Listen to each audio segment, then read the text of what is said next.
सोलह साल वर्सेस 14 महीने। मेरी जिंदगी के 16 साल उसके दिए हुए 14 महीने के सामने कुछ नहीं। सच में तो लगता ही नहीं है कि जिंदगी में कुछ किया है, कुछ यादें ही नहीं मिलती। जब बैठो तो बस वही बातें, वही चीज़ें बार बार दिमाग में घूमती रहती है। वैसे उससे सवाल मैंने बहुत पूछे थे और जवाब उसके पास शायद किसी का नहीं था। खैर, अगर वो मेरी वीडियो कभी देखती है ज़िंदगी में तो मैं उससे एक बात कहना चाहूँगा कि सुन, पता है तुझे धोखा किसने दिया था? मैंने। पता है प्यार में बेवफाई किसने की थी? मैंने। पता है तुझे छोड़ा किसने था? मैंने। पता है मन किसका भरा था? मेरा। पता है हर बार गलती किसकी होती थी? मेरी। पता है अकेलापन हमेशा महसूस कौन कराता था तुझे? मैं। पता है हर पल टाइम कौन नहीं देता था? मैं। पता है हर बार तुझ पे गुस्सा कौन करता था? सिर्फ मैं। पता है हर बार लड़ाई में गलत कौन होता था? मैं। जा, अब तो आजाद है,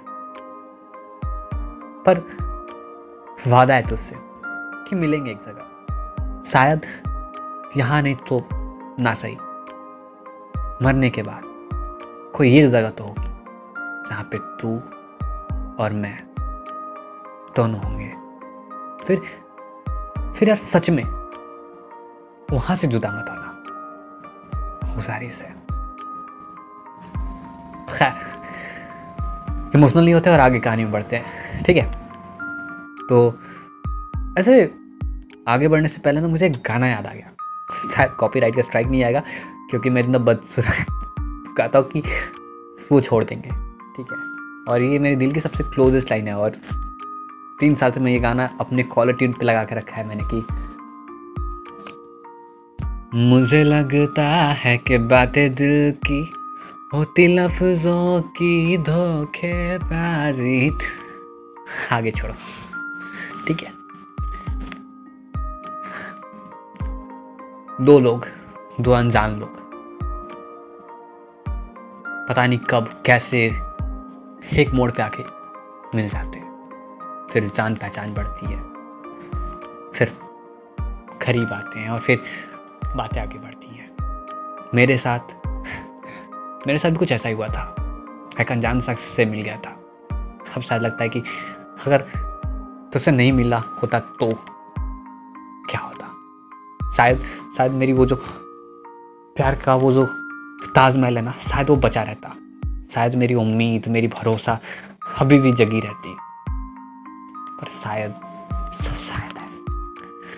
खैर, आगे बढ़ते हैं कि मैं भी एक इंसान से टकरा गया था। पहचान बढ़ी, करीब आए, फिर इतनी यादें बनी कि शायद मैं अपनी पूरी जिंदगी भी लगा दूंगा तो उन यादों को खत्म नहीं कर सकता, नहीं हो सकता। और उसके लिए भूलना बस ये ऐसे कुछ चुटकी बजाने के बराबर था। शायद या शायद वो भी अभी घुट घुट के जी रही होगी। पता है कि मेरी याद भी आती होगी उसे, पर मैं चाहता हूं कि तुझे मेरी याद आए, पर कभी इसलिए नहीं आए कि कोई था जो उससे बेवजह प्यार करता था, कोई था जो दिन भर उसे पाने के लिए मेहनत करता था और सारी रात जग के उसके पास बैठता था उसकी कहानियां सुनने के लिए, कि कोई था कि जो उसकी सहेली की बात, उसके कौन सी दोस्त उससे लड़ रही है, वो क्या कर रही है, उसे क्या पसंद है, क्या ना पसंद है, जानने में रुचि रखता था। कोई था जो उससे बात करना पसंद करता था। ऐसे आजकल मैं कुछ निब्बों को देख रहा हूँ इंस्टाग्राम और फेसबुक वगैरह पे। खैर, उन्हें निब्बा नहीं करना चाहिए क्योंकि सबका प्यार अपने आप में मुकम्मल होता है और शायद सब उतने खुश नसीब नहीं हो सकते जितना मैं खुश नसीब रहा। और मैं खुदा का शुक्रगुजार हूँ कि उन्होंने मुझे वो नसीब दिया कि मुझे इतनी खूबसूरत लड़की मिली, हमारी इतनी अच्छी यादें बनी। ऐसे खूबसूरत यादों में से एक यादें मैं सबके साथ साझा करना चाहता हूँ कि ऐसे नॉर्मल देखता हूँ कि लोग शेयर करते रहते हैं कि आज मैंने अपनी जान से 1 घंटे 2 घंटे या 3 घंटे बात किया। पूरे दिन खुश हो जाते हैं यार 2 घंटे उन्होंने बात किया। हमारी रोज़ की कॉल रिकॉर्डिंग्स करीब करीब 12 घंटे से 13 घंटे होती थी और ये रोज़ की बात थी। हमारे लिए ये कुछ बड़ी चीज़ नहीं थी और शायद मुझे नहीं लगता कि मेरी ज़िंदगी में ये पल कभी दोबारा आएंगे और मैं लिख के दे सकता हूँ कि उसकी ज़िंदगी में भी कभी ये पल दोबारा नहीं आएंगे। शायद नहीं, शायद वो कभी किसी से शादी कर लेना, तब भी कोई बंदा नहीं होगा, उसका हस्बैंड नहीं होगा यार, जो उससे 13 घंटे बैठ के 12 घंटे बैठ कर रोज़ बात करेगा। इतना प्यार करता था उससे, पर नहीं है अब नहीं है तो लोग कहेंगे क्यों नहीं है। वजह बताऊंगा इस वीडियो के अंत में। पर पता है वो उसने कुछ बोला था, पता नहीं सच है झूठ है क्या है वो जाने, ठीक है, पर अंदर ना हौसला रखता था। उसे पाने के लिए ना पूरी दुनिया से लड़ना पड़ता, साला लड़ जाएंगे, सिर्फ वो साथ दे। पर सब कहाँ होता है जैसा तुम चाहो, कुछ वैसा ही मेरे साथ था, नहीं हुआ और उसने मुझे रिजेक्ट कर दिया, ठीक है। उसने वजह भी बताई थी, पर उसने जो वजह बताई थी ना उससे मुझे बस एक ही चीज़ लगा कि पता है कई बार क्या होता है कि सामने वाला इंसान आपको हर्ट नहीं करना चाहता है, वो आपको प्यार से साइड हो जाने के लिए बोलता है। सबका अपना अपना तरीका होता है। कोई सामने से कह देता है कि चलो मुझे तुमसे बात नहीं करनी है, तुमसे मन भर गया है, तुम बोरिंग हो गए हो, तुम्हारी पर्सनालिटी में वो बात नहीं है। हर कोई प्यार से कहता है कि मजबूरी को समझो, या फिर सबकी अपनी अपनी होती है। उसकी भी थी अपनी वजह। तो पता है हुआ कुछ यूँ कि कुछ साल पहले अनजान शख्स से मैं मिला, हमारी बातें होने लगी। बातें क्या, बहुत ज़्यादा बातें होने लगी। पहले एक दूसरे को जाना और पता नहीं कब एक दूसरे से प्यार कर बैठा, समझ ही नहीं आया। पहले होता है ना कि अक्सर मैंने सुना है लोगों के बीच में कि प्यार ये होता है, प्यार वो होता है, प्यार इसको कहते हैं, प्यार उसको कहते हैं। हमारा कुछ अलग सीन था, हमने कर लिया और जब अलग हुए तब समझ में आता है अरे इसको प्यार कहते हैं। क्योंकि समझ ही में नहीं आया कि वो क्या था, कैसे मिल गया, रैंडमली मिलना, रैंडमली चैट करना, फिर बात एक स्टार्ट कर देना। वो मेरे लिए पता है रात को इंतज़ार करती थी कि मैं कब पूरे दिन से फ्री होके रात में आऊँगा और वो हमारी बातें हो पाएंगी। भले आधे घंटे की बात क्यों नहीं हो। कई बार ऐसी रातें हुई कि हम बात करते रहे, चैटिंग करते रहे और नींद आ गया और वो सामने वाला बंदी सो गई और मैं इधर मैसेज किए जा रहा हूँ। कई बार ऐसा मेरे साथ भी हुआ कि वो मैसेज किए जा रही है और मैं सो गया। खूबसूरत पल होते हैं, जब भी सोचो एक मुस्कान सी आ जाती है। वैसे उसने बोला था कास्ट के बारे में कुछ, तो आज का हमारा टॉपिक भी रहेगा कि कास्ट से रिलेटेड हमारा टॉपिक रहेगा, ठीक है। तो वीडियो में आगे बने रहो, बहुत मज़ा आने वाला है। तो उसने बोला था कि कास्ट प्रॉब्लम है ये वो। साला मुझे एक बात बताओगे कि जब तुम फ़ोन करते हो, किसी से बात करते हो, उससे पहले ये दिमाग में नहीं आता कि कास्ट प्रॉब्लम है, राहु केतु नहीं मिल रहा है, 36 नहीं 72 गुण मिलने चाहिए। मैं तो साला अनपढ़ था, मुझे लगा कि सामने वाली बंदी प्यार करती है, उसको खुश रखना मेरा कर्तव्य है और इतनी जी तोड़ के मेहनत करो कि साला दुनिया की हर महंगी चीज़ उसके कदमों में ला कर रख दो। कभी मेरी बंदी को ऐसा ना लगे ना कि उसके लिए कोई चीज़ महंगी हो। पर मैं गलत था और खैर उसे चाहिए भी नहीं था, उसे मैं चाहिए था और मेरा प्यार, और मैं उसे बहुत करता था और वो भी मुझसे करती थी। इसमें कोई दो राय नहीं है। जितनी शिद्दत से मोहब्बत वो मुझे करती थी, शायद पूरी दुनिया में शायद दुनिया नहीं, शायद पूरे कायनात में शायद कोई करेगा मुझसे और शायद उससे जिस तरीके से मैंने किया था। बिन देखे प्यार हुआ था, कभी ना मिले, ना फोटो देखी, ना कुछ नहीं, बस हो गया। पता है हमारी मैसेजेस इतनी लंबी होती थी कि जिस एप्लीकेशन पर हम लोग बात करते थे, जिस सोशल मीडिया पर बात करते थे, वो मैसेज भेजने नहीं देता था। कहता था this message is too long to send. अरे मेरे साथ भी होता था और उसके साथ भी होता था। जब हमारा नेट ख़त्म हो जाए तो वो जो 100 मैसेज पर डे आता है ना, उससे हम बातें करते थे, वो भी हमारे लिए कम पड़ जाता था। क्या चीज़ था यार वो, समझ में नहीं आता है, पता है। पर खैर वापस आते हैं कि अगर तुम्हें इतना ही है कि नहीं मेरे पापा नहीं मानेंगे तो हम नहीं रह सकते, ये वो, तो यार लौंडे को पसंद करने से पहले ना उसकी तस्वीर लो, अपने बाप को दिखाओ और पूछो कि ये दिमाग चलेगा कि नहीं। अगर नहीं चाहिए ना तो उससे बात मत करो, सीधी सी बात है। क्यों किसी का दिल तोड़ना। और सेम लौंडों के लिए भी कि अगर तुम्हें वो लौंडिया नहीं चाहिए तो क्यों उसके जिस्म के साथ खेल कर रहे हो अपने मजे के लिए। सालो इससे बदतर इंसान ना मैंने नहीं देखा जो एक लड़की के पीछे सिर्फ उसके जिस्म के लिए भाग रहा हो। प्यार करना ना दिल से करो और बाद में ये बहाना मत बनाओ ना कि पापा नहीं माने, दादा नहीं माने। अगर तुम्हें दादा की पसंद से लड़की चाहिए ना तो उठाओ उसकी तस्वीर और अपने दादा को दिखाओ कि चलेगा कि नहीं। और अगर नहीं चलेगा तो मत करो शादी, वरना शुरू में उठेंगे, फोन पे बात करेंगे, फिर मामा मामी चाचा चाची और छोटे पापा छोटी मम्मी कहानियाँ सुनाने लगोगी। हाँ मेरे दादाजी ऐसे थे, फिर मेरे दादा मेरी दादी की शादी ऐसे हुआ था, मेरे पापा मेरी मम्मी का ऐसा हुआ था, हमारे घर में ये चलता है, हमारे रस्म में ऐसे होता है, हमारे यहाँ वो होता है, बताओ मैं आज कौन सा ड्रेस पहनूँ, बताओ ये पहनूँ कि नहीं पहनूँ, वो पहनूँ कि नहीं पहनूँ, आज मैं ये करने जाऊँ नहीं जाऊँ, मैं कौन सा कपड़ा पहन के जाऊँ, मैं कैसी लग रही हूँ। मत करो ना यार, मत करो अगर नहीं रहना है तो। क्योंकि अगर किसी भी रिश्ते का अंत यही है कि पापा नहीं मानेंगे तो फिर क्या है। मत करो ना, मत करो। हम भी मिले, घंटों घंटे बातें होने लगी, बहुत कुछ बातें की, बहुत सारी बातें की। पता है सपनों का ताजमहल नहीं, सपनों का ताजमहल और जो भी कह लो, सपनों का ताजमहल, एफिल टावर, बुर्ज खलीफा सब बना डाला था हमने, सब बना डाला था कि सुबह में हम ये करेंगे, दोपहर में हम ये करेंगे, शाम का खाना मैं बनाऊंगा, तुम बैठे रहना, हम रात को लॉन्ग ड्राइव पे चलेंगे, बहुत सारी बस्तियाँ करेंगे, हमारे बच्चों के नाम ये होंगे, बहुत कुछ बता डाला था, बहुत कुछ कर डाला था हमने।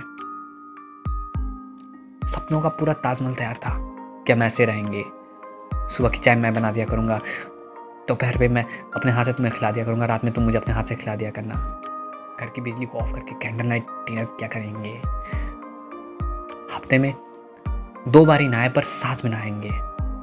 ऐसे कई सारे ख्वाब पाल के रखे थे कि बच्चों को अगर होमवर्क कराना होगा तो कौन कराएगा, पॉटी अगर पॉटी करेगा तो कौन साफ करेगा, सुसु करेगा तो कौन साफ करेगा, सब कर रखा था। फिर अचानक से पापा नहीं मानेंगे।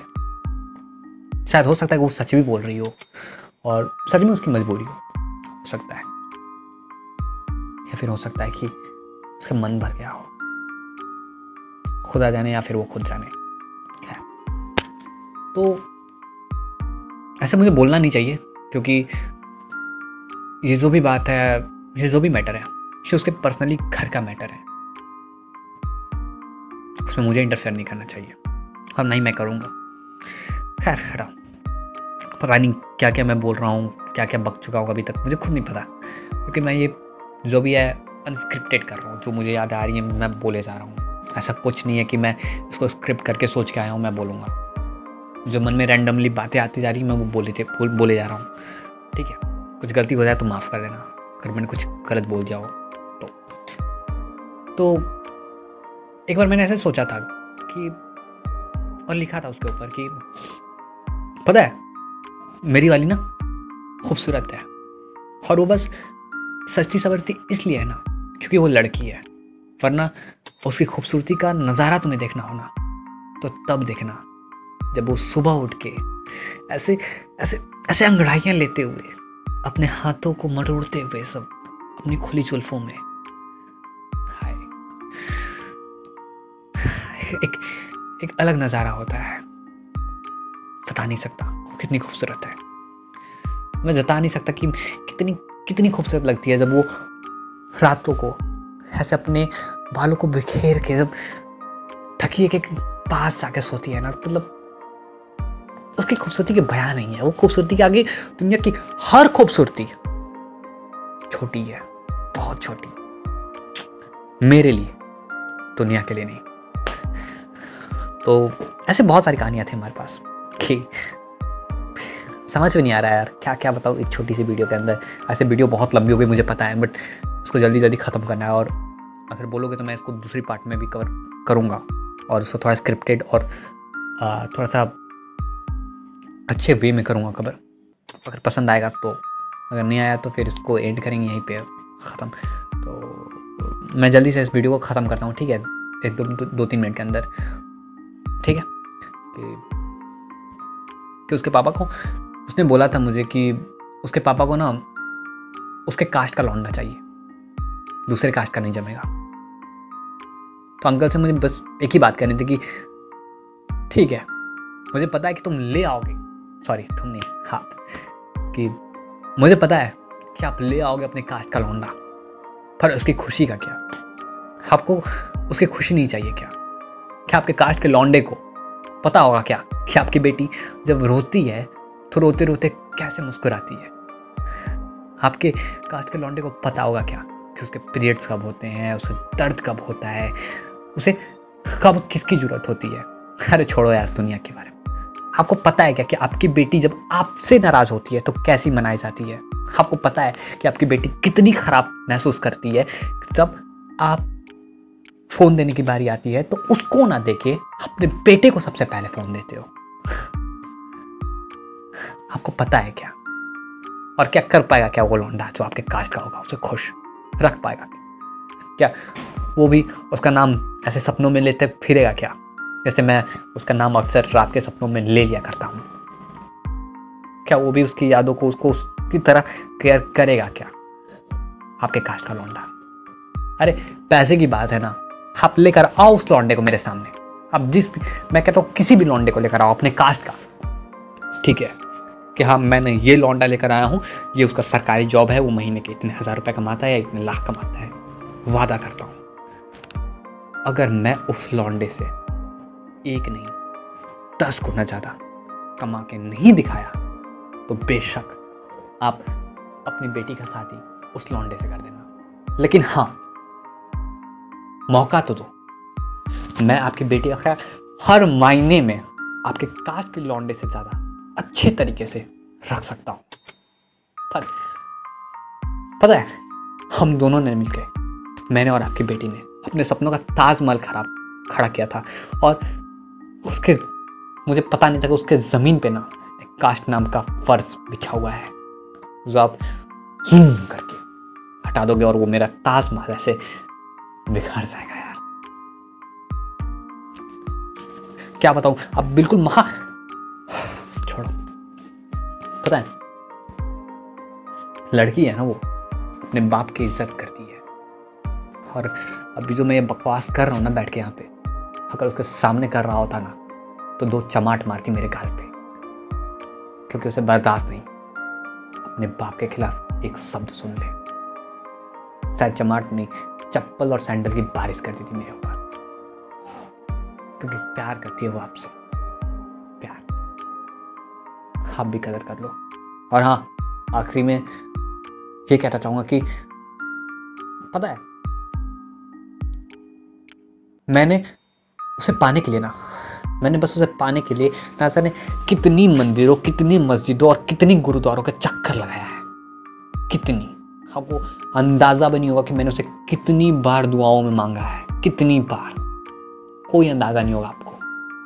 और पता है उसने एक एहसान किया है आपके कास्ट में पैदा होके, और इससे ज्यादा नहीं, बस उसने एहसान किया है। बाकी वो ऐसे आसानी से किसी को नहीं मिलती। उसके लिए कई सारी रातें जग के उन तारों को देख के इंतजार करना पड़ता है कि जब वो टूटेंगे तो मैं उनकी ख्वाहिश, उसकी तमन्ना करूंगा, तब जाके वो मिलती है, ऐसे हवा में नहीं। समझे? तो आज का वीडियो बहुत लंबा हो गया, पता नहीं क्या क्या बकवास कर दिया है, पता नहीं क्या हो गया। तो पता ना, अगर अगली वीडियो चाहिए तो ठीक है, नहीं चाहिए तो अभी देखते हैं। चलो, जय हिंद, जय भारत, बाय।